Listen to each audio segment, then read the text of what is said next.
some of the bishops that will be able to hear from is Cleopas Lungu, who is Zambia Conference Catholic Bishop General Secretary. He'll be able to talk today at the first conference. And we'll also have Bishop Paul Mususu, who is Evangelical Church of Zambia President. We'll also hear from Bishop David Masupa, who is ICOZ President. So let's just get to hear what the bishops have to say about coronavirus.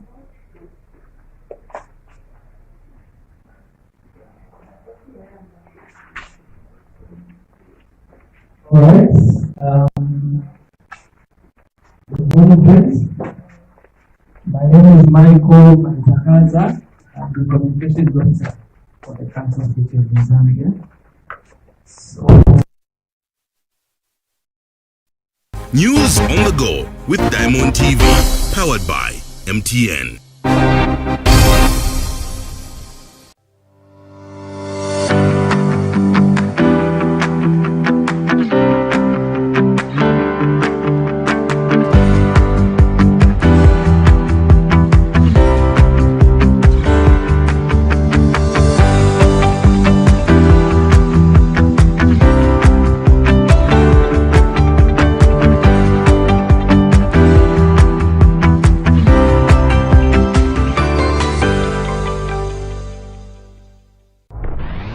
This is Wiza. Wiza does everything he can to avoid germs. He even pays for the entire row so that no one sits next to him. But what he doesn't know is that he can't avoid germs. Don't worry, Wiza. Introducing Hygienix Hygiene Soap, now with active silver technology and other multi-purpose bacterial killers that fight off 99.9% of germs. Give yourself the protection you need. Hygienix Soap. You are safe in our hands. Trade Kings, improving lives. We're diving in deep this March, flexing our muscles to give you a great viewing experience. Let's do this. Put your big girl pants on and forge your own path. This is the first check I've ever gotten. How many people would kill to be a gram? It's not all it's cracked up to be. Hostile conditions, huh? Brush it off. Stay connected to GoTV for shows that will get you pumped up. We're going all in this March. GoTV, live it, love it.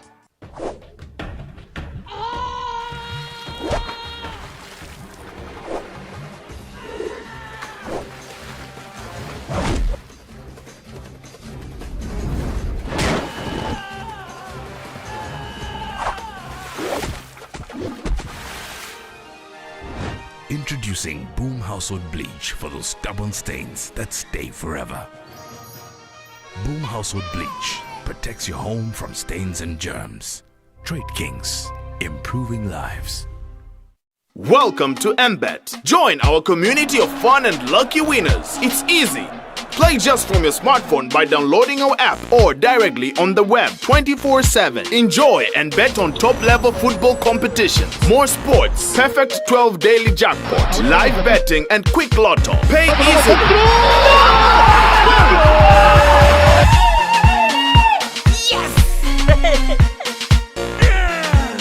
MBET. Get your bonus on www.m-bet.com/ZM. Pay easily with MTN Mobile Money, Airtel Money, and Zamtel Kwacha.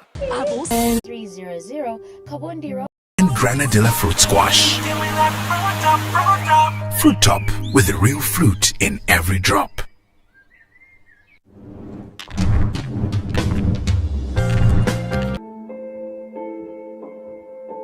Matata. Today we are talking about coronavirus, COVID-19, the people of Lusaka. We are under threat. This is the disease that is flu-like. This is chifine, pasa chifine, coughing, you feel malaise, no energy, and unfortunately around the world, especially for the elderly, because the immune is down, it's killing quite a number of people. So we need to engage preventative measures. Number one, always maintain Lusaka. Keep cleanliness your surrounding. Always wash your hands with soap. Number two, if there's no soap and water, use any alcoholic hand sanitizer. Number 3, keep a social distance. Don't get too close to people who may have the flu and then they'll easily pass it, because if they sneeze, the vapor comes to you and you get it. So the next thing you have to do then, if you can help it in public places, wear a mask if you have it. But if you don't have it, that's fine. But if you have it in public places, just in case somebody sneezes, so you wear a mask. And also avoid touching surfaces, doors in public places, staircases, because the virus lasts on those spots. So if you touch it, it comes to your hands. That's why you go back to the basics. Number 1, wash with soap regularly, as often as you can. Finally, just play safe. Take care of yourselves, the people of Lusaka. Muzisunge bwino. Mulaisunga obusaka. Safety kulisunga we mwine. Do it yourself. DIY. I'm doing it myself. But don't forget, together we can do this. This message is brought to you by Diamond TV in partnership with the Ministry of Health.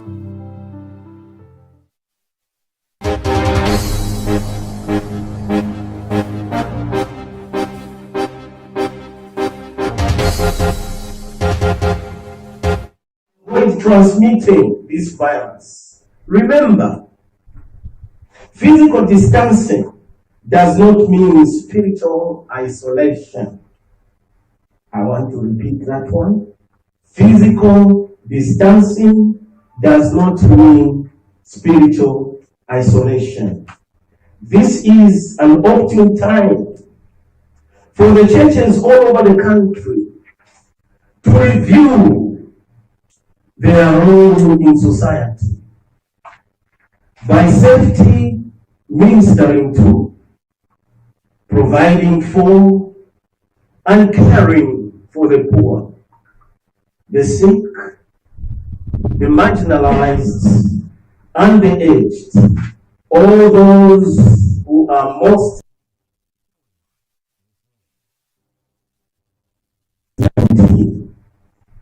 in the midst of this grave crisis.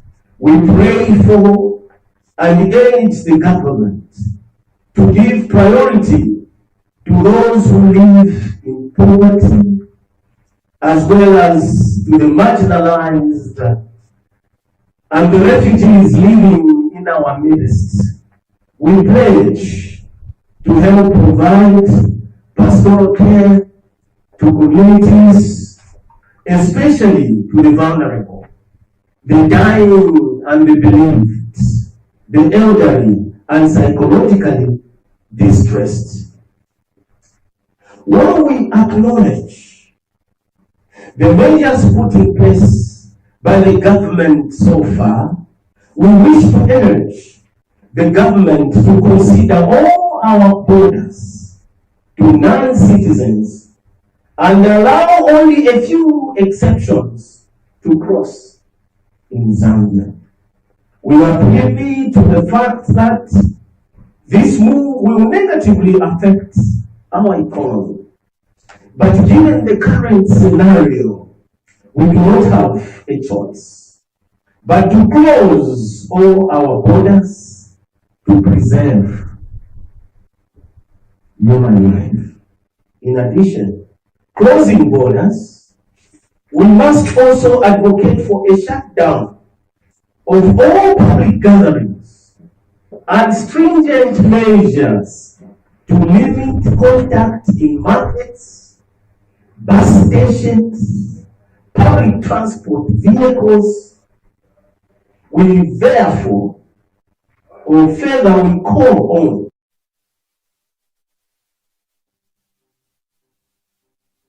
that there is proper stewardship and accountability of all donations and allocated funds for this program, as well as cost-effective utilization of the same. In the same vein,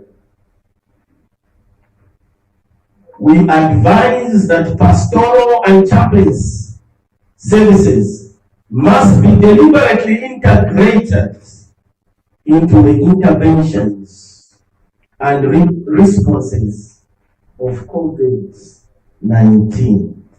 People who are affected and are at risk require not only medical care, but also pastoral care.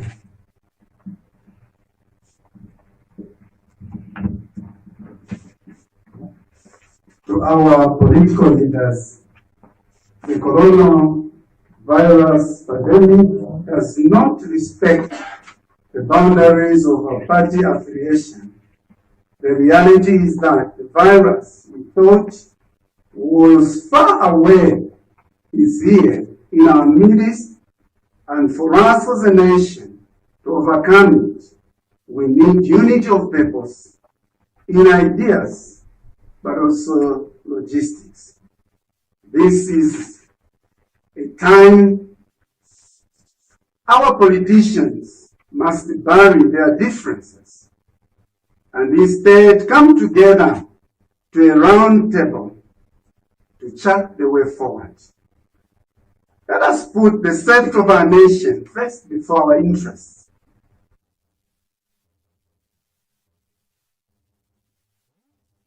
For part, do your part as well by uniting as one force, determined to overcome the challenge before all of us. To our health workers, we applaud the hard-working sacrifices, but also the endurance being demonstrated by gallant men and women in the health profession across the country, and wish to assure you that our prayers are with you. During this period, you will be required to be on high alert, and subsequently will be expected to work beyond your normal working hours. Our prayer is that God will give you the strength and the protection you need from contracting the virus in your endeavors to save lives. We encourage you to trust in the Lord. To you, our brothers and sisters in the media, we call upon all media houses and journalists to carefully exercise your role of educating the masses about the coronavirus disease by publishing credible and true information. Further, we urge the media houses to consider charging low rates on coronavirus adverts and programs as a way of contributing to the fight against this pandemic.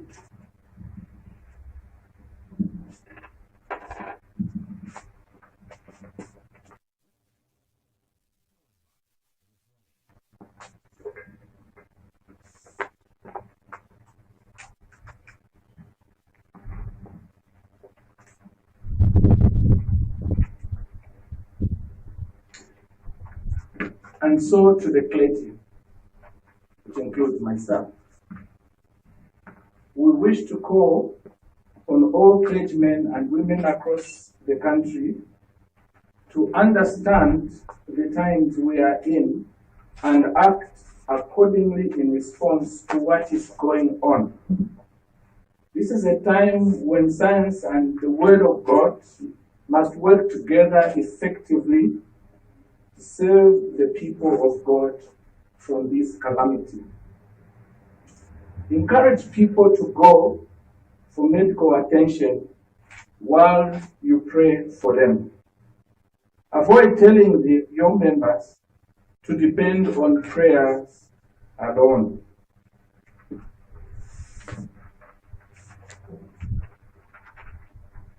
Let them get both prayer and medical attention from health facilities.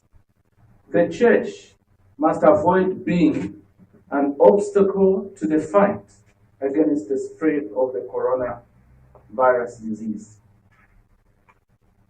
And to our fellow church members and the general citizenry, instead of panicking make effort to follow strict personal hygiene so you prevent the transmission of the disease.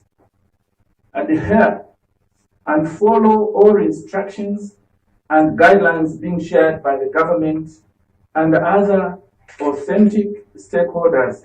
And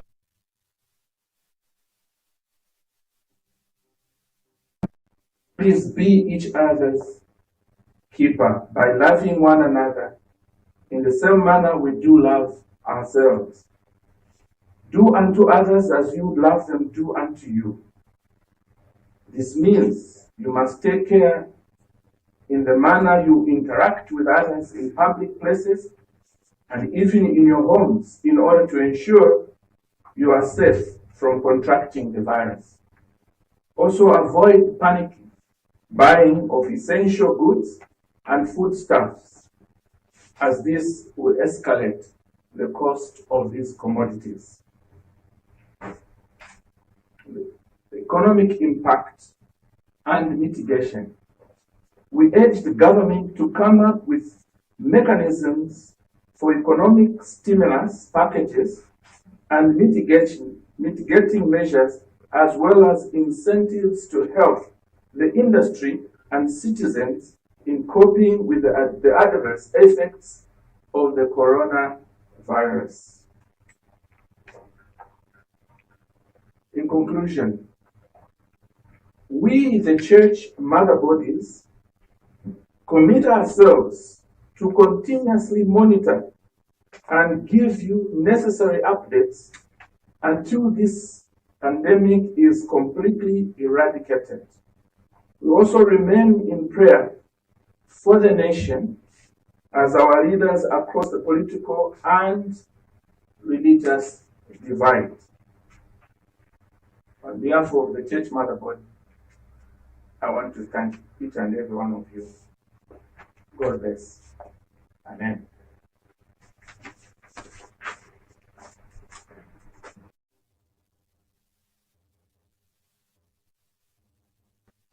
Thank you, leaders of the church, for that first briefing. We'll invite questions in sets of 3. So the first 3 questions can be asked, or points of clarification. Yes. That one. And the third one, the lady. Good morning.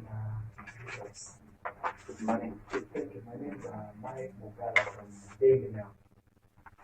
I want to clarify, or I want clarity on what you said. The clergy should not advise. Did you mean those that will contract the virus, as in them getting encouraged to wear tests rather than only depending on parents, or it was general? Thank you.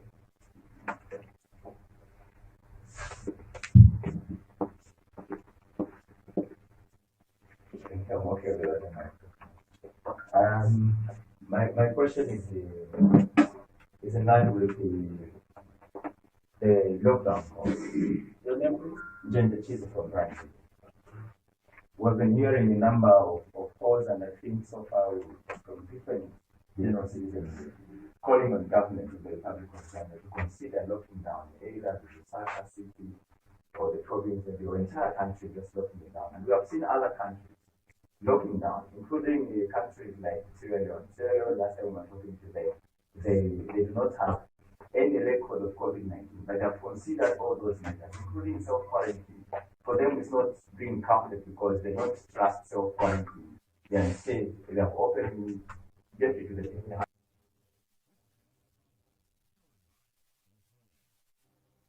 country for a number of days. Or are you against that idea as they change so that we can combat this coronavirus?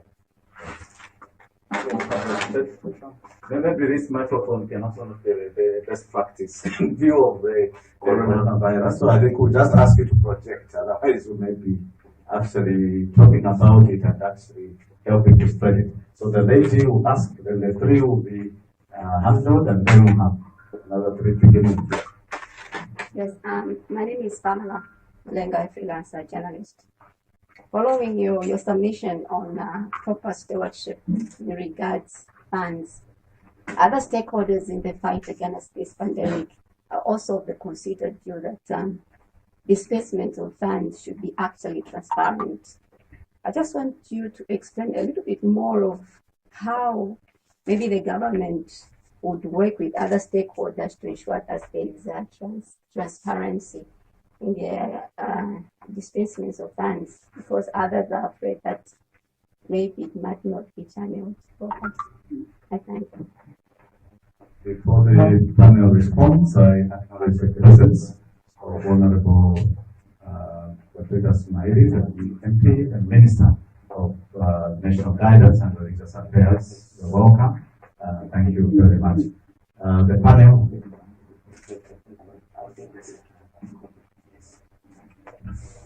I would want to just maybe reiterate what I've already said. We are prayer warriors, we are clergy, we trust in God to heal even miraculously. There's no question about that. We are the coronavirus. But we also know that God has also blessed us with brains, and He's the one that has given wisdom to those who are medical practitioners to help us and assist us in mitigating some of these diseases that we face. I want to be very practical here. It is so easy for someone who has malaria to go and get malaria treatment.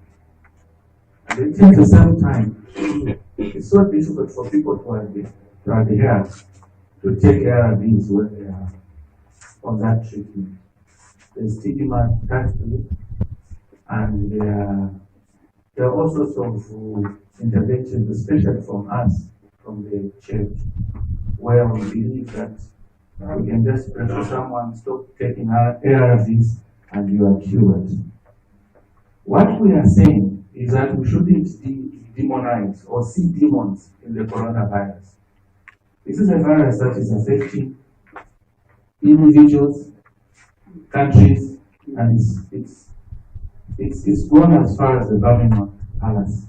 It's entered, teared down the streets.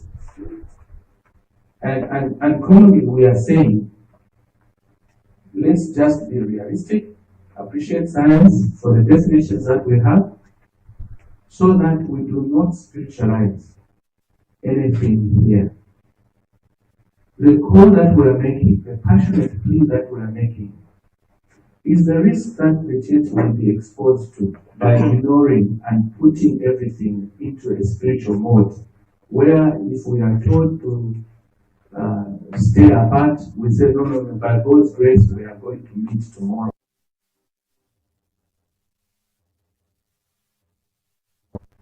We can spiritualize that and infect the members of our churches, and we will have no church tomorrow.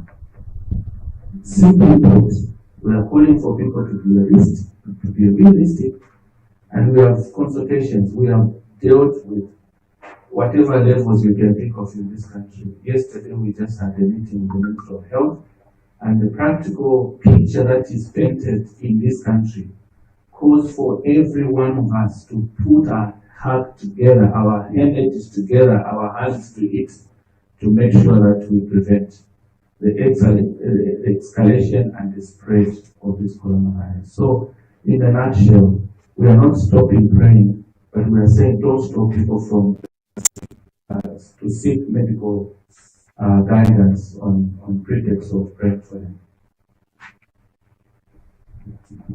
As regards the lockdown, what is the position of the church mother bodies? On this one, we are very categorical and unanimously agreed that we are advocating for a lockdown. We had a meeting, as my colleague has just alluded to, with the Minister of Health, in the presence of the Minister of National Guidance and Religious Affairs. And we did bring to him or to the fore the same to suggest for a lockdown. There are certain plans and stages of health and public health institution that there will be a time, quicker than sooner, when this will be done. But if you were to ask us a question, we have seen that this coronavirus has come as a result of people that have come from outside. This is why this panel here, church mother bodies, are advocating for a lockdown. As I read in the part of my statement, we know that this has economic consequences. As you will be aware, that we are not a country which is near a sea coast. We are a country which is amidst other countries. We are a closed country. However, we need to take into consideration all this, and we urge our Republican president to quickly consider a lockdown. Thank you.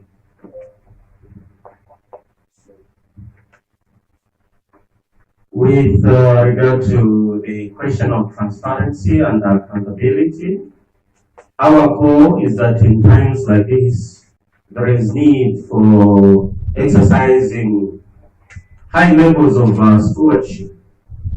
And this calls for transparency. That means that we acknowledge whatever contributions or donations that have been put forward or committed towards the cause of fighting the coronavirus pandemic.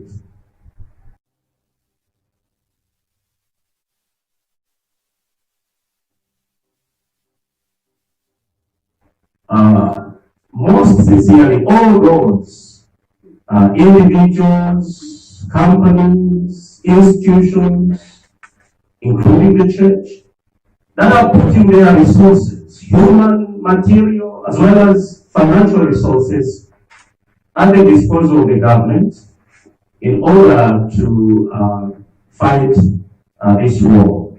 We are at war. What would be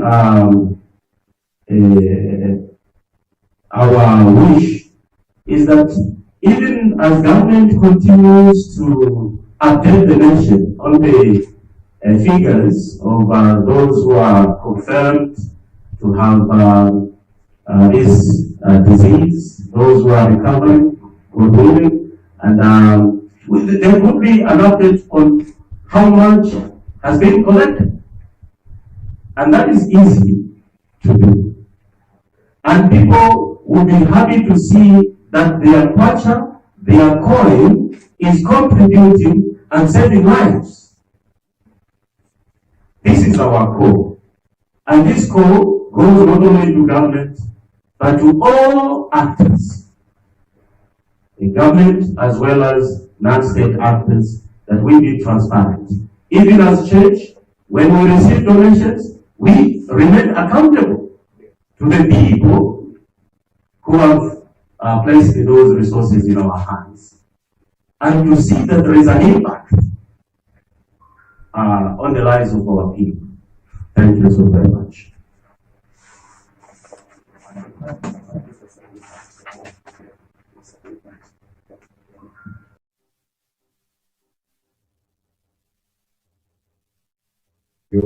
Raise your hand.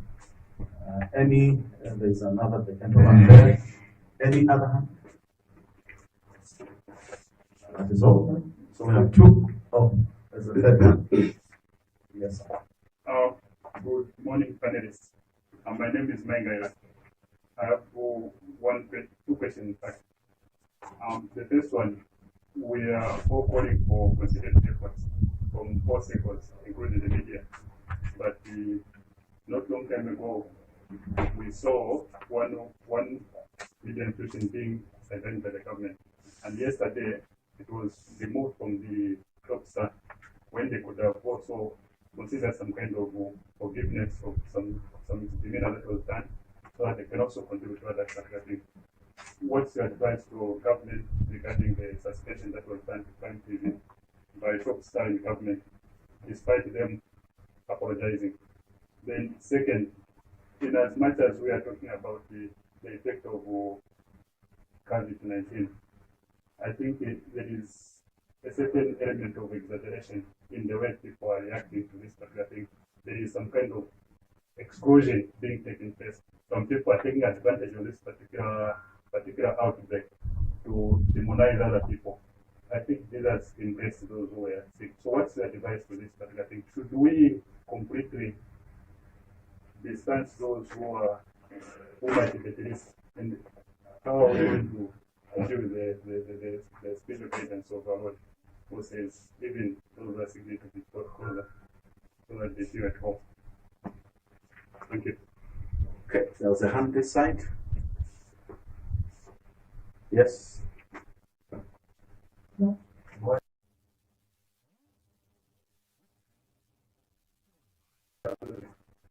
My question is space. Which media entity? Media. Okay. Firstly, I personally know it's logical, it's rhetoric to advocate for a lockdown. It's a measure that can prevent this coronavirus. But the fact is that in an event that the government imposes a lockdown in the country, the most people that will be hit are those people that depend on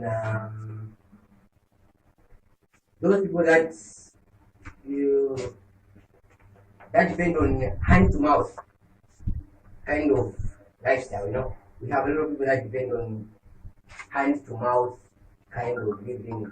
They work, they find money today, they eat, they act. So the question that I have is as a country, do you think we have the capacity to sustain these people that depend on hand to mouth in an event that you have a lockdown? Because most cases, you find that, in most cases, such kind of people are usually not considered. Okay, so in an event that you're going to have a lockdown, do you have the capacity to sustain these people? Okay. That one.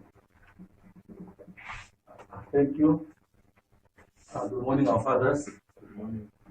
My name is Reverend Solomon Mbro from the Pentecostal Assembly of God. I just wanted you to clarify. I just received a message here that the service on tomorrow or not.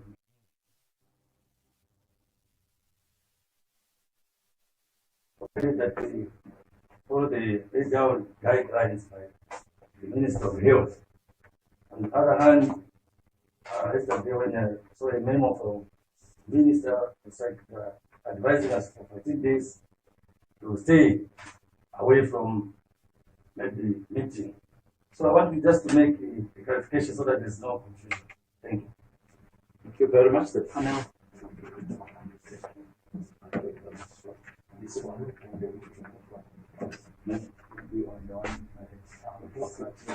I can also wear my hat as this is a on the issues of the Sunday services. You note that the communication is happening today, but as at Friday and Thursday, certain memos had already gone out.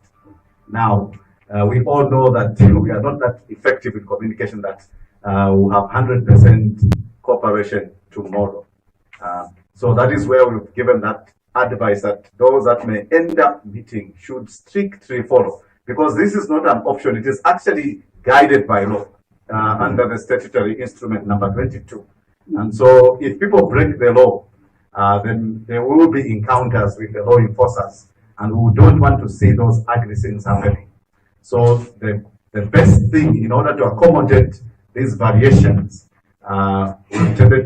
we are all in agreement that for 14 days we must suspend services, and even beyond, depending on the prevailing circumstances. And so that is a clear message. We have to stay safe and stay home. Generally, even the people in the community doesn't get sunk. We are still so relaxed. We need to stay home.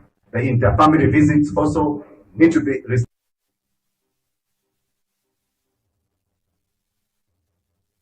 We are still not meeting the requirements. So we are playing with fire. And so the advice from the church is that we, in agreement with that, the instrument that has been enacted, we should stay away and allow this to be better managed, so that we pray, but also be practical. When Noah built the ark, God could have just dropped it from heaven, but he had to build the ark, and people had to get on the ark in order to be saved from the flood. And so moments like this require wisdom among us as the body of Christ. So let's, if we are able to suspend completely, including the choir practices, whatever it is that happens from Sunday to Sunday, they have to be discontinued. And even companies, only essential people should be there. Thank you. And when you talk about the lockdown, it's not about 100% where a person will not have access to go and buy food and get something from the market. I think that is not what we are stating. Essential services would have to be there. But instead of having 5 people on that stand and you're selling tomato, we are saying, can people make sure there's one? And even in the shopping malls, can we avoid crowding them and going in big numbers to go and shop and things of that sort? Thank you. I think there was also a question of demonizing. We should believe, you and me, that the pandemic has come as a huge shock. So it is sometimes very difficult. The way we handle shock, we are different. And so the aspect of demonizing,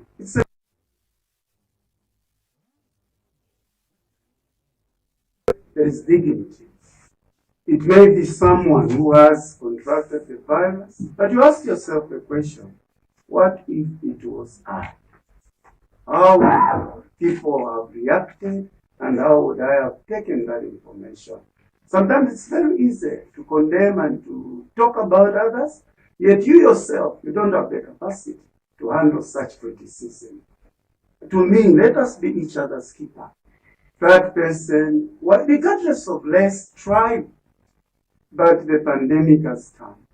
Do we look at the pandemic, or do we look at sustaining ourselves and finding a solution? So to me, the issues of demonizing have always been there. In the issues of HIV and AIDS, in the issues of many other diseases, we have done that. But with time, we are going to acclimatize to the situation. I just want to ask you a question. It's like, if it were you, how would you have responded? In our own language, we say, maliro nipamzako. Yatafika pa iwe, ndipo mausaziva kulava kwa maliro. Today, someone may be affected with this coronavirus. You can laugh.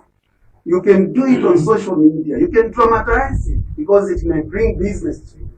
But suppose it was you, how would you have felt? To me, let us support the human dignity. We are all created in the image of God, regardless of who you are, educated, non-educated. This is a challenge, friends. It is sparing no one. Those that have money have the disease. And that's why we have an appeal to our nation, in our state, with these economical challenges. What would be best for us? It is let us adhere and not spiritualize things. Let us be real and face the challenge as it has come. We cannot each other. We need to take responsibility. Thank you. With regard to the question of Prime TV, I know it's a delicate issue, but we are courageous and prophetic enough to handle it. The position of the church mother bodies is that this is not the time to dwell on differences, and that is why our call has gone to even political party leaders. That in other matters there can be opportunities, there can be time for arguing, for politicizing issues. Now is not the time to politicize issues. We need everybody on board. We need to act as one and together as a nation. And this applies to the media houses as well, whether public or private. We need to rise above board and contribute to the fight against the spread of this pandemic. And that is why our appeal goes to government to consider allowing Prime TV to come on board and contribute. We know that they have a wide coverage and audience. They can be an effective channel of not only informing people but educating people as well as entertaining them. And I believe some quarters of the country will be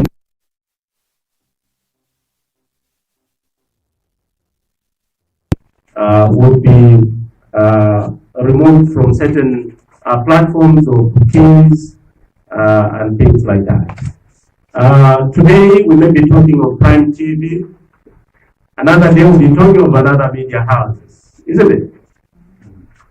Therefore, the action that Prime TV took to apologize, if I'm not wrong, was the right action. And we would like to appeal to government to reconsider their position. And in the interest of living out the values of our nation, which constitute the respect and the promotion of human rights, including media space as well as freedom of expression, but doing so in a responsible manner, that would be a good gesture from government to do so.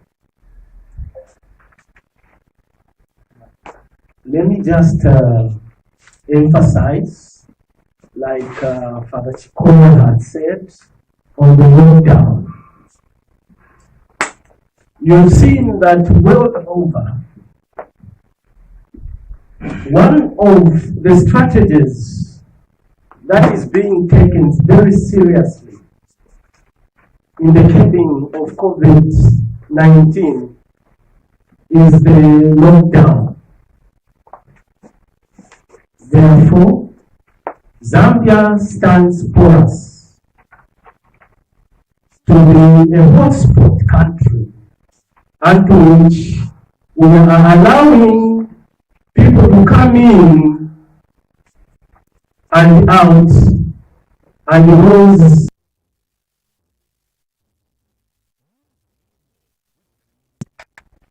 it is therefore with this regard that seriously we need government to take its stock and think about our appeal of lockdown.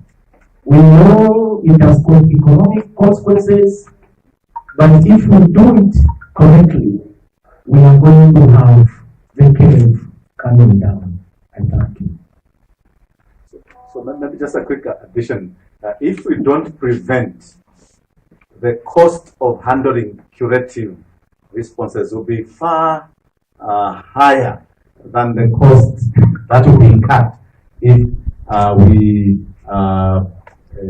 do the lockdown. And the lockdown that we've already emphasized does not mean literally there will be no opportunity for people to buy certain essential things. Those will happen, but the cost, we don't have the capacity in terms of human resource, the oil workers that we have, in terms of equipment that is needed, ventilators, and all these things. If countries like Italy and others can struggle, what about Zambia? So the Bible also tells us if you are going to war against an army that is 20,000, you just have 5,000. You need to find measures on how you can handle that kind of engagement instead of just going in with courage that is not wise courage. So, and the hard place, there are costs to being cut, but it will wait, it will be higher, both in terms of human resource. People can die. We are told currently at the Levy facility,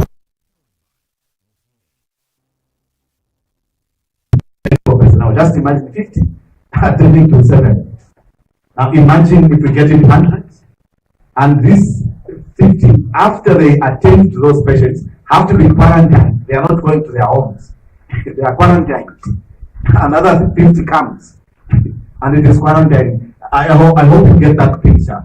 At the end of the day, it will be a crisis, and that is why we thought it prudent that we consolidate. In a sense, the instrument number 22 is actually clearly indicating that we should have a lockdown, but we've been taking very, very gradual steps, and that can be costly. Thank you. All right, thank you. Can we now have the last set of 3 questions? We still have people that want to ask.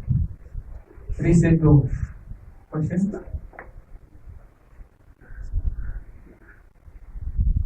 All right, thank you very much. So maybe before we close the briefing with the prayer, let me just announce that the statement will be emailed to you, your email mailboxes. I hope all of us have registered there at the back. It will come tomorrow. It's me telling you, from here I'm going to email to everyone else. So thank you very much for coming through. Diamond TV, powered by MTN.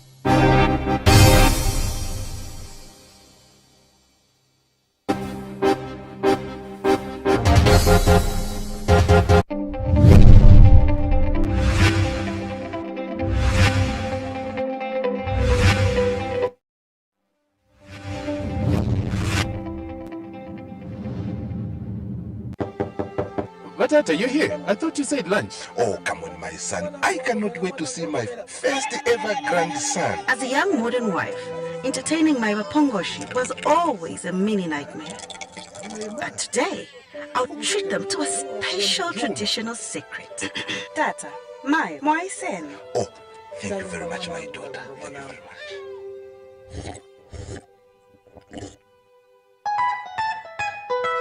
This Bemba woman really knows how to prepare this chibwantu. Exactly like from southern province. Please give me some more.